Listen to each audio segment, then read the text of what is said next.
ನಮಸ್ಕಾರ ಗೆಳೆಯರೇ, ಪಾಠಶಾಲಾ ಯೂಟ್ಯೂಬ್ ಚಾನಲ್‌ಗೆ ಸ್ವಾಗತ ಸುಸ್ವಾಗತ.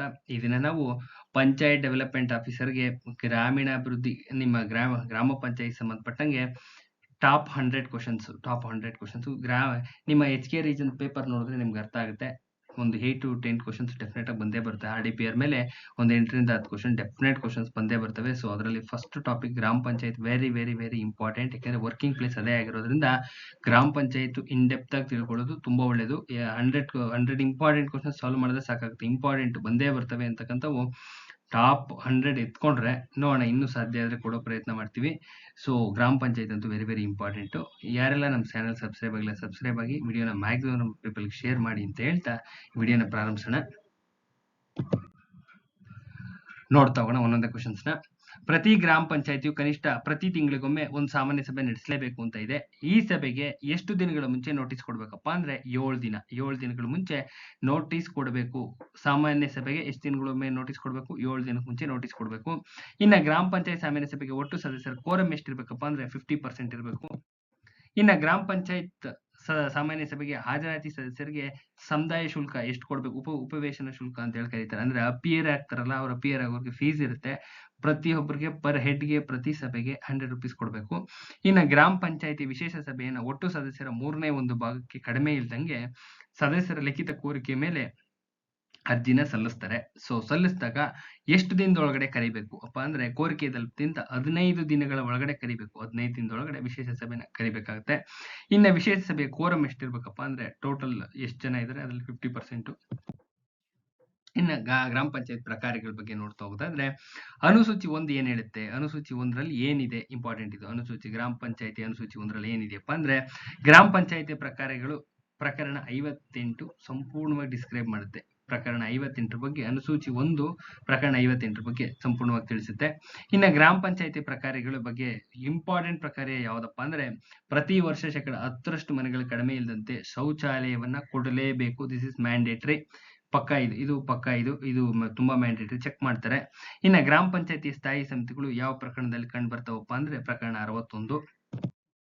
ಇನ್ನು ಗ್ರಾಮ ಪಂಚಾಯತಿಯು ಚುನಾವಣೆ ಮುಖಾಂತರ ಎಷ್ಟು ಸ್ಥಾಯಿ ಸಮಿತಿಗಳನ್ನ ರಚನೆ ಮಾಡಬಹುದಪ್ಪ ಅಂದ್ರೆ 3 ಸ್ಥಾಯಿ ಸಮಿತಿಗಳನ್ನ ರಚನೆ ಮಾಡಬಹುದು. ಇನ್ನ ಗ್ರಾಮ ಪಂಚಾಯತಿ ಪ್ರತಿಯೊಂದು ಸಮಿತಿ ಸದಸ್ಯರು ಎಷ್ಟು ಸದಸ್ಯರಿಂದ ಕೂಡಿರ್ಬೇಕಪ್ಪ ಅಂದ್ರೆ ಗ್ರಾಮ ಪಂಚಾಯತಿಯ ಪ್ರತಿಯೊಂದು ಸಮಿತಿಯಲ್ಲಿ ಎಷ್ಟು ಸದಸ್ಯರಿಂದ ಕೂಡಿರ್ಬೇಕಪ್ಪ ಅಂದ್ರೆ 3ಕ್ಕಿಂತ ಕಡಿಮೆ ಇರಬಾರ್ದು, 5ಕ್ಕಿಂತ ಜಾಸ್ತಿ ಇರಬಾರ್ದು. This is very very important. ಇನ್ನು ಗ್ರಾಮ ಪಂಚಾಯತಿ ಹಣಕಾಸು ಲೆಕ್ಕ ಪರಿಶೋಧನೆ ಮತ್ತು ಯೋಜನಾ ಸ್ಥಾಯಿ ಸಮಿತಿಯ ಪದನಿಮಿತ್ತ ಅಧ್ಯಕ್ಷ ಯಾರು ಅಂತ ಕೇಳ್ತಾ ಇರ್ತಾರೆ. ಅದಕ್ಕೆ ಗ್ರಾಮ ಪಂಚಾಯತ್ ಅಧ್ಯಕ್ಷನೇ ಆಗಿರ್ತಾನೆ. ಇನ್ನ ಗ್ರಾಮ ಪಂಚಾಯತಿ ಮುಖ್ಯ ಕಾರ್ಯನಿರ್ವಾಹಕ ಯಾರು ಅಂತ ಕೇಳ್ತಾ ಇರ್ತಾರೆ. ಸುಮಾರು ಜನ PDO ಅನ್ಕೊಂಡಿರ್ತಾರೆ. PDO ಅಲ್ಲ, ಗ್ರಾಮ ಪಂಚಾಯತ್ ಅಧ್ಯಕ್ಷನೇನೆ. ಗ್ರಾಮ ಪಂಚಾಯತಿ ಮುಖ್ಯ ಕಾರ್ಯನಿರ್ವಾಹಕ ಗ್ರಾಮ ಪಂಚಾಯತ್ ಅಧ್ಯಕ್ಷನೇ ಆಗಿರ್ತಾನೆ. ಇನ್ನು ಕಟ್ಟಡ ನಿರ್ಮಾಣಕ್ಕಾಗಿ ಗ್ರಾಮ ಪಂಚಾಯತ್ಗೆ ಅರ್ಜಿ ಸಲ್ಲಿಸಿದ ಎಷ್ಟು ದಿನಗಳೊಳಗಾಗಿ ಅನುಮತಿ ನೀಡಬೇಕಪ್ಪ ಅಂದ್ರೆ 60 ದಿನದೊಳಗಡೆ ನೀಡಬೇಕು.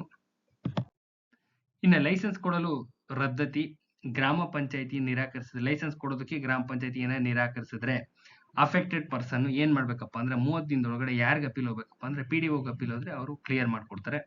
ಇನ್ನು ಗ್ರಾಮ ಪಂಚಾಯತಿ ವ್ಯಾಪ್ತಿಯ ಧಾರ್ಮಿಕ ಸ್ಥಳದ ಟ್ರಸ್ಟಿಗಳಿಗೆ ವಂತಿಗೆಯನ್ನ ಗ್ರಾಮ ಪಂಚಾಯತ್ಗೆ ಕೊಡಬೇಕು. ಯಾರು ಆದೇಶ ಮಾಡ್ಬೋದಪ್ಪ ಅಂದ್ರೆ ಡೆಪ್ಟಿ ಕಮಿಷನರ್ DC ಅವರು ಆದೇಶ ಮಾಡ್ಬೋದು. ಇನ್ನು ಗ್ರಾಮ ಪಂಚಾಯತಿಯ ಪ್ರದೇಶದ ಸಾರ್ವಜನಿಕ ಸ್ಥಳಗಳಲ್ಲಿ ಉಪದ್ರವಕಾರಿ ಕೆಲಸ ಮಾಡೋರಿಗೆ ದಂಡ ಎಷ್ಟು ವಿಧಿಸಬಹುದಪ್ಪ ಅಂದ್ರೆ 500 ರೂಪೀಸ್ ದಂಡ ಮ್ಯಾಕ್ಸಿಮಮ್ ದಂಡ ವಿಧಿಸಬಹುದು. ಇನ್ನು ಗ್ರಾಮ ಪಂಚಾಯತಿ ಸಿಬ್ಬಂದಿ ಬಗ್ಗೆ ನೋಡ್ತಾ ಹೋಗೋದಾದ್ರೆ ಪ್ರಕರಣ 111 ಏನ್ ತಿಳಿಸುತ್ತಪ್ಪ ಅಂದ್ರೆ ಗ್ರಾಮ ಪಂಚಾಯತ್ ಸಿಬ್ಬಂದಿಗಳ ಕುರಿತಾಗಿ ತಿಳಿಸ್ತಕ್ಕಂಥ ಪ್ರಕರಣ ಯಾವ್ದಪ್ಪ ಅಂದ್ರೆ 111. ಇನ್ನ ಪಂಚಾಯತ್ ಅಭಿವೃದ್ಧಿ ಅಧಿಕಾರಿ ಸ್ಥಳೀಯ ನೌಕರನ ವಿರುದ್ಧ ಮಾಡಿದಂತ ಆದೇಶದ ವಿರುದ್ಧ ಯಾರಿಗೆ ಅಪೀಲ್ ಮಾಡ್ಕೋಬಹುದಪ್ಪ ಅಂದ್ರೆ CEO ಹೋಗ್ಬೇಕು.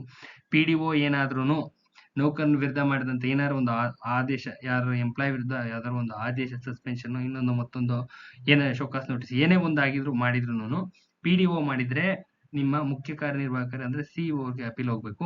ಅದೇ ಗ್ರಾಮ ಪಂಚಾಯತಿ ಏನಾದ್ರೂ ಸ್ಥಳೀಯ ನೌಕರನ ವಿರುದ್ಧ ಮಾಡಿದ್ರೆ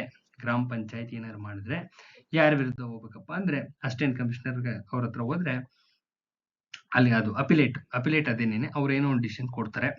ಇನ್ನ ಗ್ರಾಮ ಪಂಚಾಯತಿ ನಿಧಿಯ ಡ್ರಾಯಿಂಗ್ ಮತ್ತು ಡಿಸ್ಬರ್ಸಿಂಗ್ ಅಧಿಕಾರಿ ಯಾರಪ್ಪ ಅಂದ್ರೆ ಡ್ರಾಯಿಂಗ್ ಡಿಸ್ಬರ್ಸಿಂಗ್ ಅಧಿಕಾರಿ PDOನೇ ಆಗಿರ್ತಾರೆ. ಇದು ಇಂಪಾರ್ಟೆಂಟ್.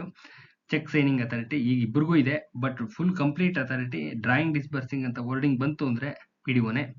ಇನ್ನು ಗ್ರಾಮ ಪಂಚಾಯತಿ ಮಟ್ಟದಲ್ಲಿ ಮಾಹಿತಿ ಹಕ್ಕು ಅಧಿನಿಯಮ 2005 ಅಡಿಯಲ್ಲಿ ಮೇಲ್ಮನವಿ ಪ್ರಾಧಿಕಾರಿ ಯಾರಾಗಿರ್ತಾರಪ್ಪ ಅಂದ್ರೆ ಪಿಡಿಒ ಅವರಾಗಿರ್ತಾರೆ.